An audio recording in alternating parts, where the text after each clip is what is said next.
반갑습니다.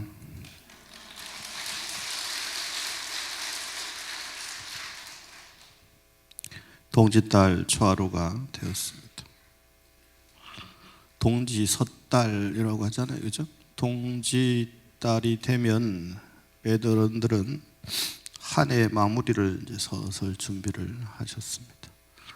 섣달이 남아 있습니다만 실질적으로 한 해 마무리는 동지달이다, 이렇게 생각을 하시면 되겠습니다. 정법사 대중과 함께 부처님 성지를 다녀왔고, 세월은 확실히 변하는 것이 분명하다. 여러 차례 부처님 성지를 갔습니다만 그 사이에 한 15년 정도 만에 간 것 같은데요. 변하지 않을 것 같던 인도도 이제 서서히 변화의 바람이 크게 불고 있다. 한 가지 불자로서 뿌듯했던 점은 인도는 불교의 나라가 아닙니다, 그죠? 불교 신자가 몇 프로 안 돼요. 거의 대부분 힌두교도들인데 천만 만만 하나 다행인 것은 종교가 다름에도 불구하고 이들은 부처님의 성지에 대한 마음이 조금 각별하다. 그래서 가는 곳마다 성지가 정비가 정말 잘 되고 있고, 예전에 다녔던 그 성지의 모습과 이번에 가서 뵙게 된 성지의 모습이 많이 달라져서 참으로 뿌듯한 마음이 들었습니다. 오늘 여러분들에게 전해드릴 말씀은 나눠드린 것처럼 라훌라에게 전한 수행법 명상, 이렇게 되어 있습니다. 앞에 상기를 하기 전까지의 시간이 종교 의식에 해당하는 시간이었다면, 상기를 하기부터는 부처님의 다르마, 법을 이야기하는 부처님 당시부터 내려오는 전통이라고 할 수 있겠습니다. 종교라고 하는 것은 크게 의식과 진리, 이 두 가지 측면에서 접근을 하게 되는데, 한 가지 측면이 이제 우리가 앞에까지 했던 기도 의식, 종교 의식에 해당하는 것들이고, 그때는 부처님이 인간적인 부처님이 아니라 모든 것을 가능케 하시는 화신으로서의 부처님. 여기는 안 될 게 없어요. 뭐든지 다 가능합니다. 그러니 약찬계에 나오는 수많은 신들이 다 의미를 가지게 되고, 우리가 하는 기도 역시, 서가모니불 하는 것 역시, 화엄신중 하는 것 역시 엄청난 의미를 가지게 됩니다. 그리고 상기를 하고부터는 부처님 당시부터 내려오는 부처님의 말씀을 전하는 그러한 시간이다 생각을 하시고, 너무 좋은 말씀이 있어서 저도 여러분 덕택에 이번에 출가한 지 수십 년 만에 다시 한번 부처님의 가르침에 대해서, 부처님 제자들에 대해서 공부하고 생각하는 시간이 되었습니다. 그 중에서도 부처님 아들이 있으셨잖아요. 아들이랑 좀 안면이 있지는 않죠. 부처님 아들을 뵌 적은 없을 거 아닙니까? 부처님을 뵌 적도 없는데 뭐 부처님 아들이야. 부처님이 출가하시려고 마음을 먹었을 때 아이가 태어났다는 소식을 듣고 라훌라, 아 속박이요, 아 장애요, 이러고 출가를 하셨거든요. 그리고 그 길로 출가를 하신 거예요. 애 낳느라고 고생했다 뭐 이런 말도, 이런 방구도 없이 그만 바로 보따리 싸가지고 바로 성을 넘어서 출가를 하셨거든요. 근데 부처님께서 출가하시고 한참 후의 일입니다. 한참 시간이 지나서 석가족은 멸망의 길을 걷습니다. 근데 부처님을 따라서 출가한 이들은 영원한 세상에 살게 됩니다. 굉장히 중요한 이야기입니다. 부처님의 종족은 나라는 멸망의 길로 갔으나 부처님을 따라 출가한 이들은 부처님 아들 출가했죠. 부처님 부인 출가했죠. 부처님 어머니 출가했죠. 부처님 종족 중에 가장 가까운 이들은, 정반왕은 돌아가셨으니까 가장 가까운 이들은 다 출가의 길을 가십니다. 그리고 다 깨달음의 길로 들어서시죠. 존재하던 나라는 멸망의 길로 갔으나 가장 가까운 이들은 부처님의 가르침을 통해서 다 깨달음을 얻으시고, 깨달음을 얻었으니 그대로 영원히 멸하지 않는 니르바나의 세계에 드셨다. 그 가운데에서 부처님께서 출가를 하시고 한참 시간이 지난 어느 날 깨달음을 얻으시고, 그러고 또 한참 지난 어느 날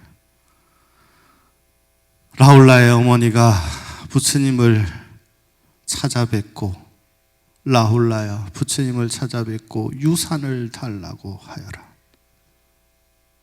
그랬더니 부처님이 그 길로 유산 받으러 온 이 아들을 머리를 깎여버립니다. 부처님이 부처님 어머니가 유산 물려달라고 하시던데요. 그랬더니 그래, 내가 너에게 줄 유산은 하나가 있다 이러고 사리부리여 얼른 머리 깎이시오. 떨락 머리를 깎여버리네.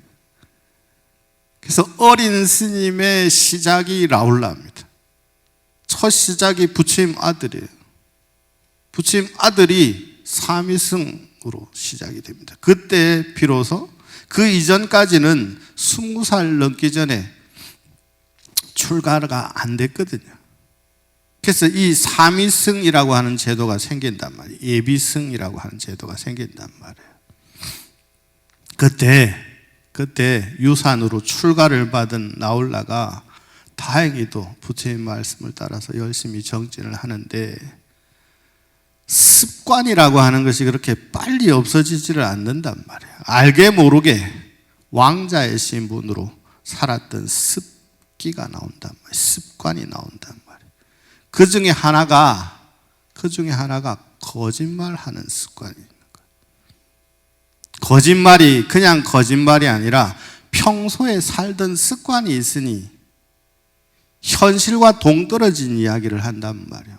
그게 거짓말이에요. 그래서 부처님께서 라울라가 종종 허세 섞인 말, 거짓말을 한다는 말씀을 들으시고, 라울라야, 거짓말을 한다는 것은 하면서 말씀을 하시고, 또 한 번 라울라가 습관적으로 새 속에 있던 마음을 놓지 못하고 탐욕과 욕망을 부릴 때, 라울라여, 욕망이라고 하는 것은, 이 가르침을 주시고 맨 마지막에 라울라에게 주신 가르침이 바로 이 가르침입니다. 그리고 라울라 존자는 이 가르침을 통해서 사미 라울라에서, 그냥 평범한 나훌라에서, 속박이라고 하는 속뜻을 가졌던 나훌라에서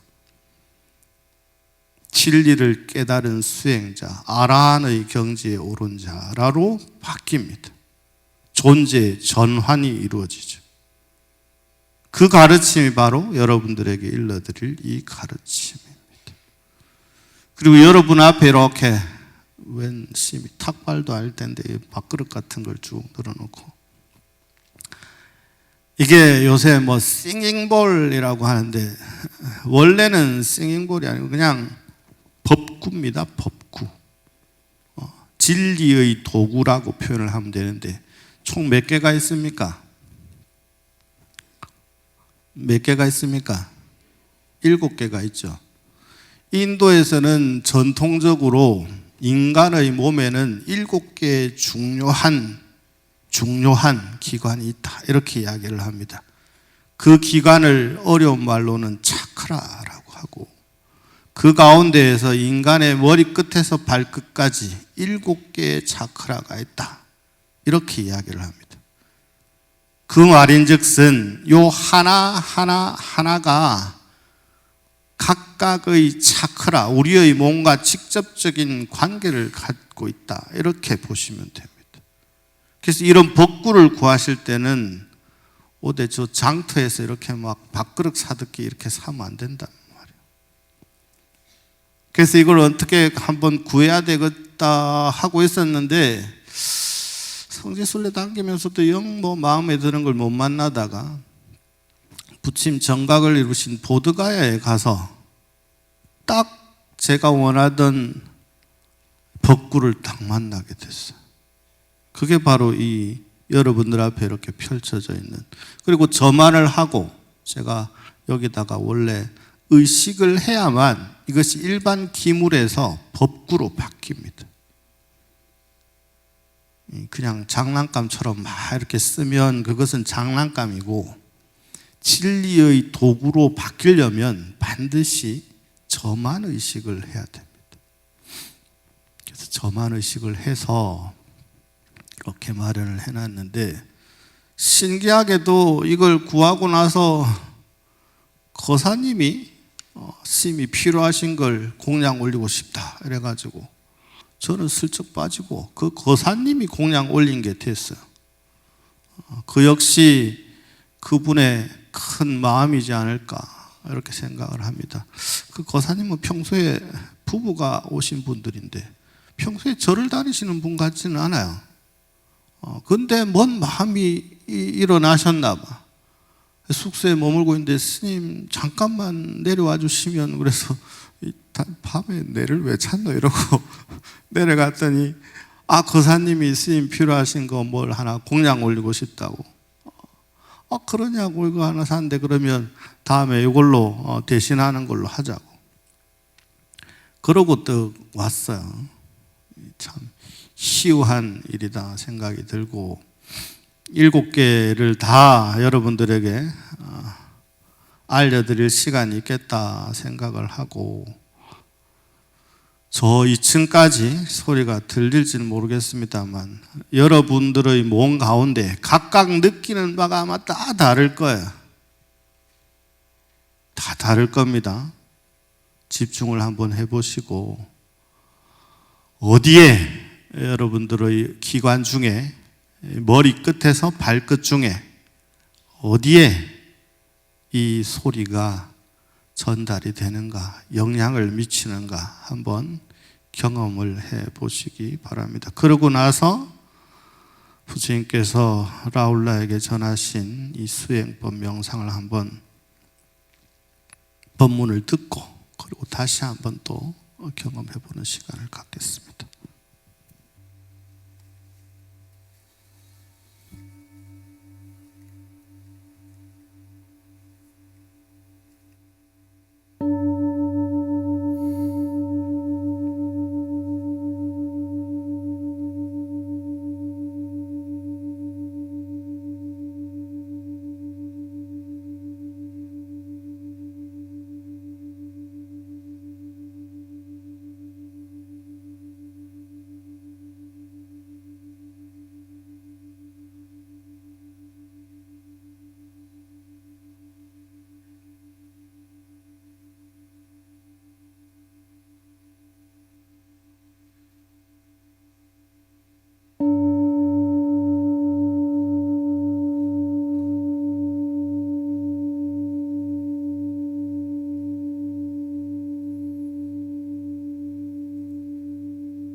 이제 그 몇 분이 집중하기가 참 어렵다, 그죠?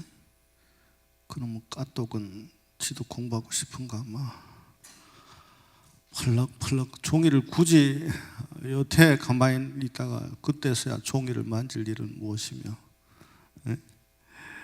사람의 습관이라고 하는 것이 이렇게 무섭습니다. 라울라가 8살 정도에 출가를 했다고 하는데 8살까지 익힌 습관에서 벗어나는 것도, 내가 왕자인데 하는 걸 벗어나는 것도 그토록 힘들었다고 하는 것을 우리의 경험을 통해서 충분히 알 수 있지 않을까 싶습니다. 아마 느낀 양반들이 각각 다르게 느꼈지 싶습니다.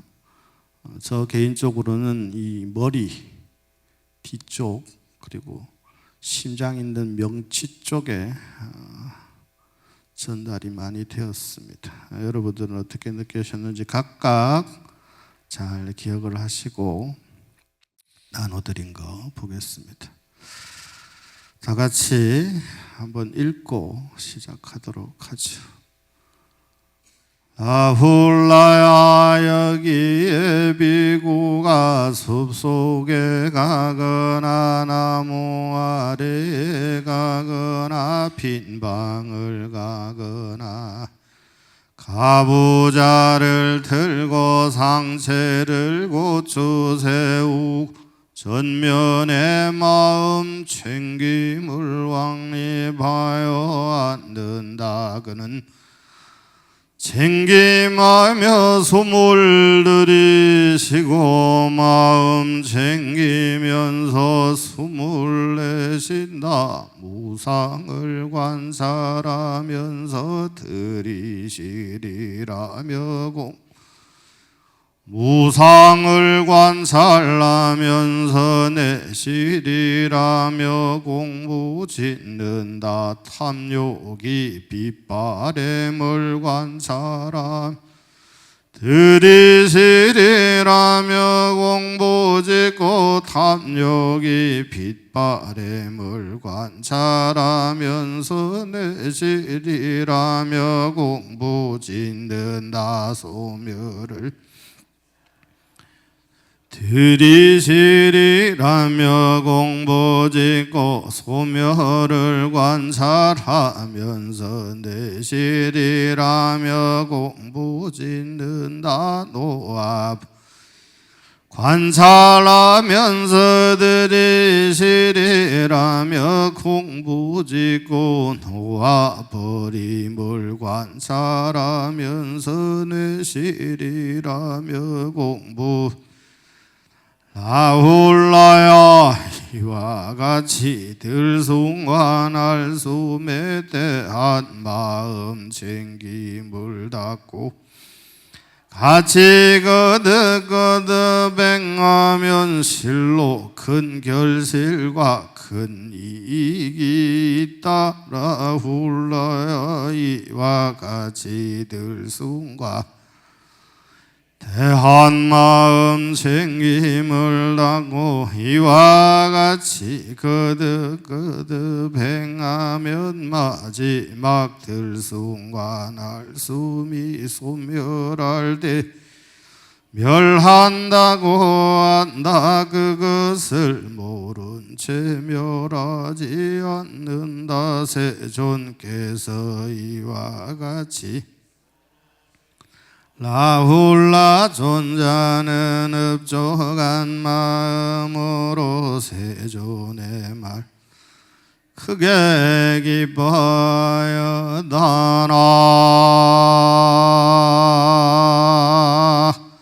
무휴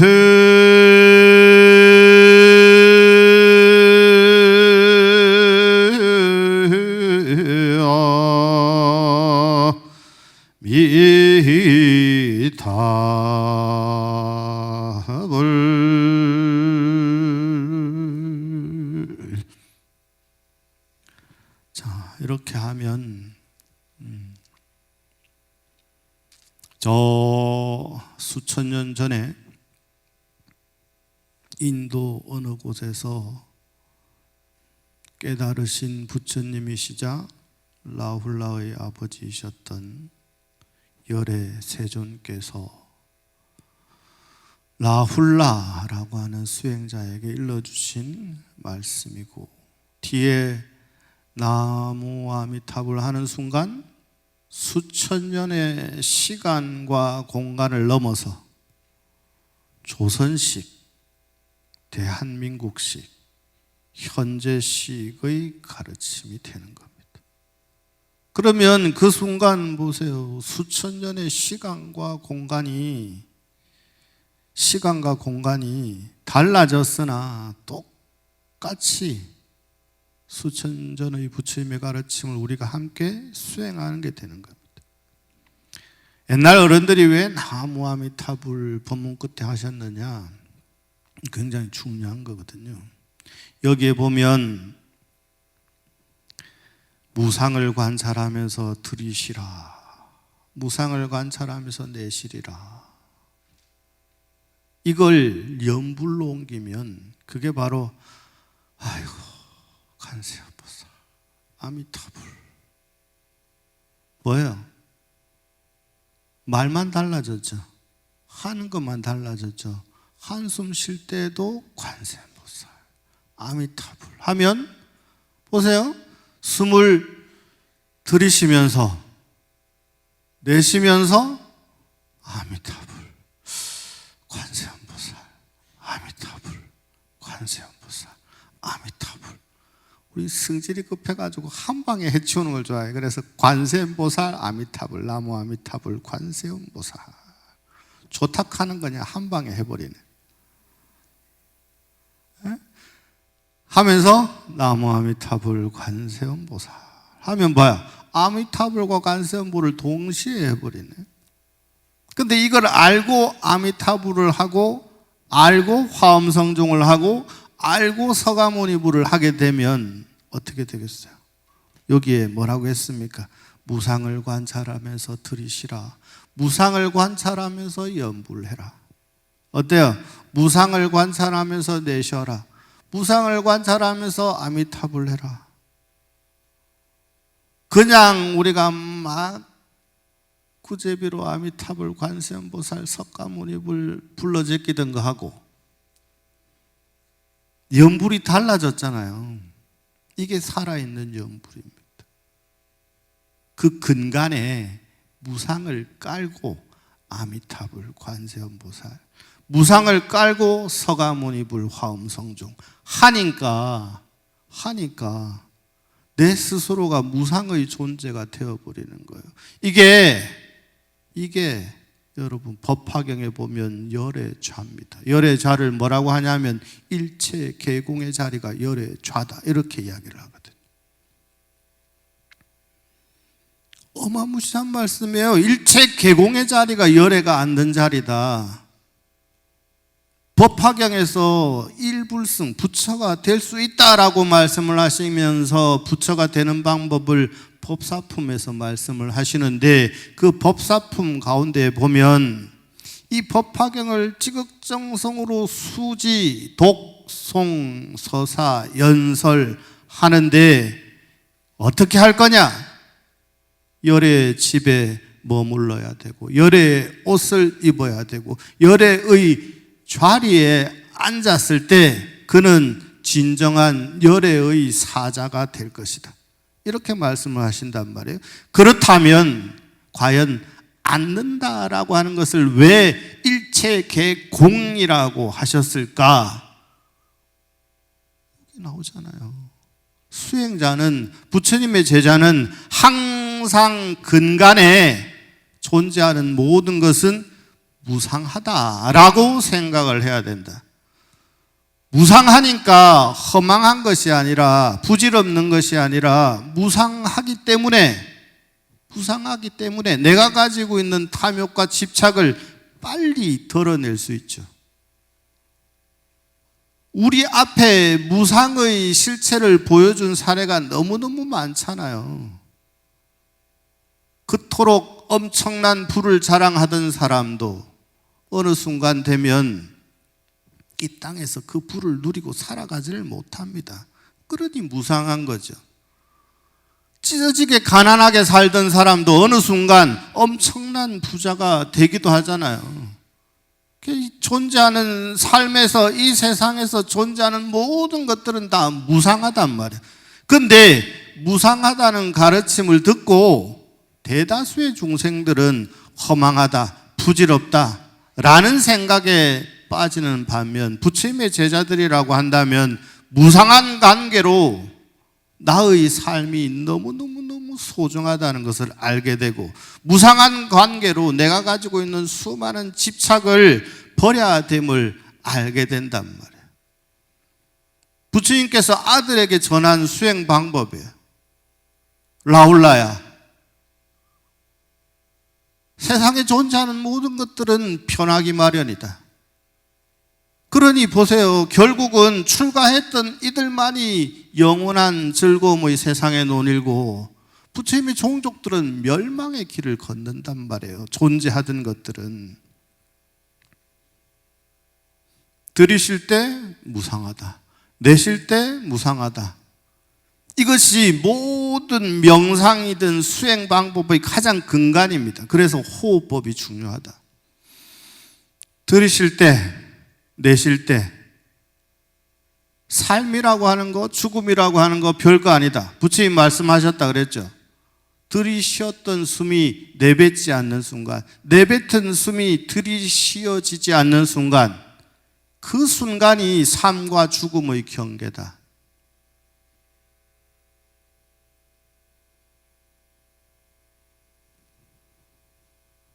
나올라야, 여기에 비구가 숲속에 가거나 나무 아래에 가거나 빈방을 가거나 하여 가부좌를 틀고 상체를 고추 세우고 전면에 마음 챙김을 확립하여 앉는다. 이것은 단순히 동작을 우리에게 일러주시는 게 아닙니다. 금강경 첫 구절에 그때 세존이 식시라 착의 지발합시고 입사이 대성하사 걸식하시고 차제거리 하시고 환지본처하사 세족이 부자이자 하셨다. 내용이 비슷하지 않아요? 라울라야, 여기에 비구가 숲속에 가거나 나무 아래에 가거나 빈방을 가거나 하여 가부좌를 틀고 상체를 고추 세우고 전면에 마음 챙김을 확립하여 앉는다. 세족이 부자이자라고 금강경에는 표현이 되어 있습니다만, 다른 금강경 본에 보면 전, 주, 대면념 이렇게 되어 있습니다. 주, 앉는데 어디에 앉느냐? 대면념에 앉는다. 대면점이라고 하는 건 뭘까? 마치 내 앞에 거울이 있는 것처럼 나의 모습을 하나도 놓치지 않고 있단 말이에요. 근데 그때 내 눈앞에 있는 거울은 무슨 거울이냐? 일반 거울이 아니에요. 대원경입니다. 대원경. 사물의 모습을 그대로 비추어 주는 거. 싫은 건 싫은 것대로, 좋은 건 좋은 것대로, 나쁜 건 나쁜 것대로 보여주는데, 여기에 중요한 게 있단 말이에요. 무상임을 알기 때문에 좋은 것에 끌려가지 않고 싫은 것에 끌려가지 않는단 말입니다. 그게 주 대면점입니다. 대면한다라는 말이 무엇과 무엇이 대면하느냐? 나와 내가 대면을 하는데 내 앞에 마치 거울이 있는 것처럼, 그 거울이 오목하거나 볼록하거나 거울 자체에 때가 끼어 있거나 그렇지 않은 거울이란 말이에요. 그 거울은 나의 영혼까지, 내가 감추고 싶은 것까지 모든 것을 다 있는 그대로 비추는 거울이란 말이에요. 일반 거울이 아니단 말이에요. 그 거울 앞에 내가 딱 앉아 있는 것과 같단 말이죠. 그걸 주 대면점이라고 합니다. 그걸 마음 챙김이라고 합니다. 내가 무엇을 하는지, 내가 무슨 생각을 하는지, 좋은 생각을 하는지, 나쁜 생각을 하는지, 부처를 생각하는지, 악마를 생각하는지, 천상을 생각하는지, 지옥을 생각하는지 여실히 다 드러나서 보고 있으면, 잘못된 것이 비춰지면, 더러운 것이 비춰지면 눈 뜨고 볼 수가 없단 말이에요. 그렇기 때문에 비춰지는 것들을 다 정리해 나가는 거죠. 부처님 뒤에 앉아 계신 모습이 요지부동이에요. 이게 바로 주 대면점 하신 자세예요. 그 자세를 중생들이 잊어버릴까 봐 가장 아름답고 가장 훌륭한 모습을 빚어서 이렇게 상으로 모셔놓은 거잖아요. 앉을 때 이렇게 앉으라고. 대신 관절이 안 좋아갖고 앉고 싶어도 앉을 수가 없습니다. 이 무릎이 내 마음대로, 육체가 내 마음대로 안 되면 마음은 내 마음대로 할 수 있잖아요. 정신을 챙기고 앉아 있는지 아니면 정신이 왔다 갔다 하는지 육체는 거짓말을 하지 않습니다. 설령 다리는 불편하게 있다 하더라도 이 사람이 마음을 챙기고 있구나. 이 사람은 정신이 지금 사방팔방 천지 오만방으로 뛰어다니는구나. 알 수가 있단 말이에요. 꼭 어깨에 힘을 주고 이렇게 앉는 건 초보가 앉는 거예요. 고수는 진짜배기들은 몸에 힘이 들어가지를 않습니다. 힘이 쫙 빠져 있죠. 힘을 줄 때 힘을 주지, 평소에 힘을 이렇게 이렇게 막 허리 부러지라고 막 다리 부러지라고 막 세리 꼬고 막 이런 거 아니란 말이에요. 그런 거 아닙니다.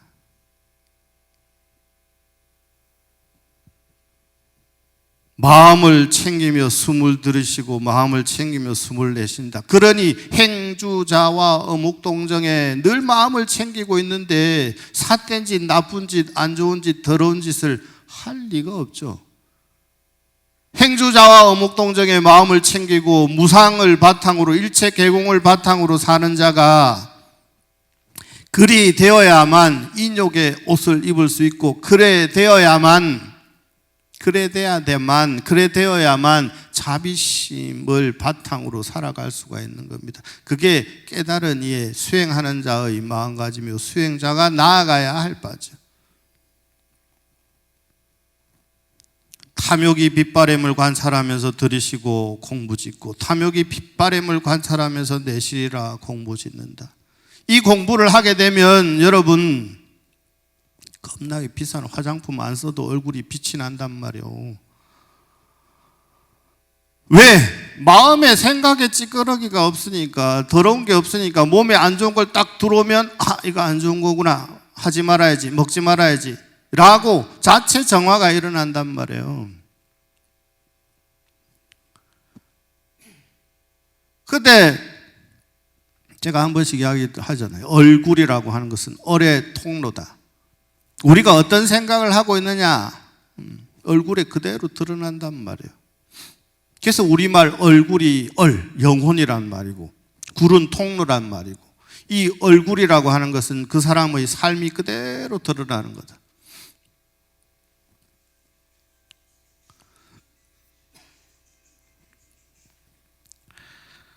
세상은 이런 거라고 음악도 틀어주고 좋습니다.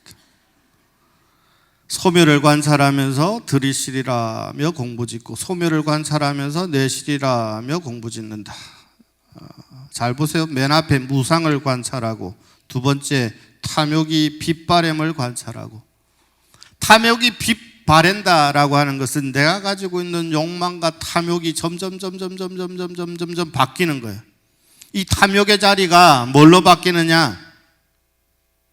보시와 나눔과 정진과 수행의 바람일의 마음으로, 자비의 마음으로 바뀌는 거예요.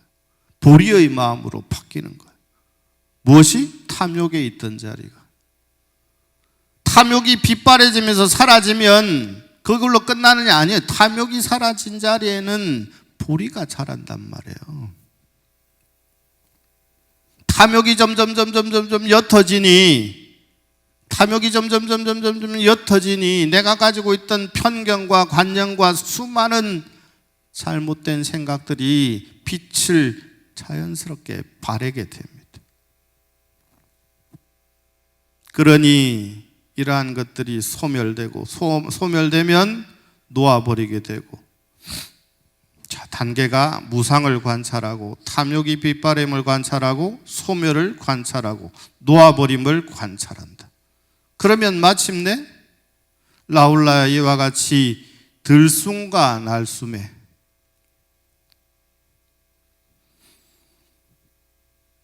마음 챙김을 여실히 닦고 이와 같이 거듭 행하면 실로 큰 결실과 큰 이익이 있다. 큰 결실과 큰 이익이 있죠. 어떤 결실과 어떤 이익이 있는가? 여러분들이 원하는 것이 원하는 대로 이루어지는 결실을 얻게 됩니다. 뭘 원하는지 자세히 들여다보면, 여기에 맞춰서 들여다보면 원하는 것이 다 정리가 됩니다. 내가 진짜 원하는 게 뭘까? 100억을 얻는 게 꿈이다 라고 하는 것을 이 수행을 통해서 들여다보면, 100억이라고 하는 것을 내가 과연 왜 벌려고 하는가? 내 아이가 잘 됐으면 하는 마음을 이 공부를 통해서 들여다보면 과연 그 근간에는 무엇이 바탕하고 있는가가 여실하기 때문에 그런 생각들이 자연스럽게 정리가 됩니다. 진정 추구해야 될 것이 무엇인가? 그러면 생기는 것들을 어떻게 다 어떻게 해란 말입니까? 아닙니다. 생기는 건 생기는 대로 그것을 어떻게 쓸까, 어떻게 쓰게 되는가가 정확해지는 거죠. 이게 정확해지면 상황 판단이 명확해집니다. 상황 판단이 명확해지면 자기의 주변 인연들이 자연적으로 정리가 되어서 선한 인연들로 가득 차게 됩니다. 그렇게 되면 여러분들이 꿈꾸시는 것들, 그런 것들이 자연스럽게 이루어집니다. 이웃과 나누려고 하고 이웃에 항상 좋은 말을 하려고 하고 그런다면 세상이 아무리 험한 세상이 된다 하더라도 살아남게 되는 결과를 우리는 많은 사례를 통해서 볼 수 있지 않습니까? 우리가 설령 어려운 상황에 처해졌다 하더라도 그러한 인연들이 결국은 다 돌아오게 되어 있습니다.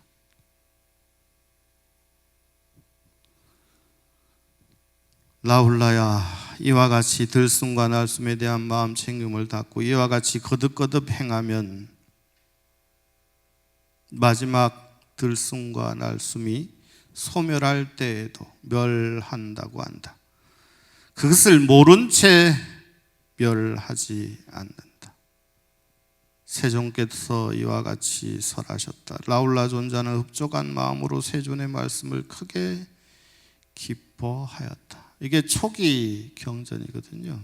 근데 이 내용들을 요 근래 제가 초기 경전들을 많이 봅니다만 보면 볼수록 법화경, 화엄경, 천수경 이런 것들이 정말 잘 구성되어 있구나. 정말 사람들에게 맞게, 현대에 맞게 바뀐 것이구나. 우리나라에 맞게 바뀐 것이구나.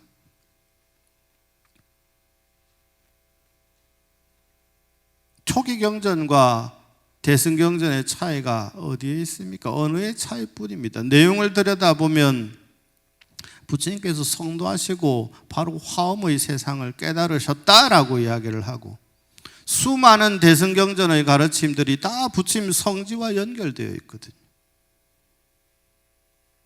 가만히 들여다보면 지금 우리가 읽고 외우고 독송하는 경전들과 너무너무 닮은 점이 많아요. 근데 왜 그걸 알지 못하고 끊임없이 구별하느냐? 대승경전의 가르침을 제대로 읽지 못해서 그렇습니다. 초기 경전의 가르침을 제대로 읽지 못해서 그렇습니다. 공부하지 못해서 그렇습니다. 수행하지 못해서 그렇습니다. 그러니 분별심만 자꾸 늘어나서 이게 좋고 저게 좋고 하는 마음만 자꾸 늘어나는 거죠. 방금 말씀드린 것처럼 저는 새삼 법화경의 말씀과 이 말씀이 연결되는 순간 정말 기뻤습니다. 부처님께서 말씀하신 것이, 인도에서 말씀하신 것이 지금 현재 이 순간에도 살아있는 말씀이구나.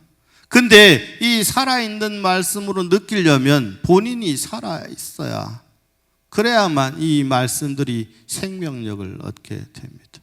그렇지 않으면 아무 소용없습니다. 지금 이 순간에도 아마 그렇구나 하는 이가 있는가 하면 당최 무슨 소리인지 모르겠다 하는 이가 있을 수도 있단 말이에요. 이게 공업과 별업입니다. 공업이라고 하는 것은 이 공간에 함께 부처님의 명호를 듣고 외우는 것만으로도 업이 정화가 되는데, 별업, 이것을 각각 어느 만큼 얻어가는가는 각각의 업이란 말이에요. 그래서 그걸 공업중생, 별업중생 그럽니다. 오늘 이 시간이 여러분들에게 부처님의 가르침을 한번 깊이 생각해보게 하는 계기가 되었으면 좋겠고, 깊은 계기뿐만 아니라 들이실 때 내실 때 연불 할 때 무상이구나 공이구나 하는 것을 조금이라도 챙길 수 있는 그런 시간이 되셨기를 바라겠습니다. 오늘 초하루 법문 마치도록 하겠습니다.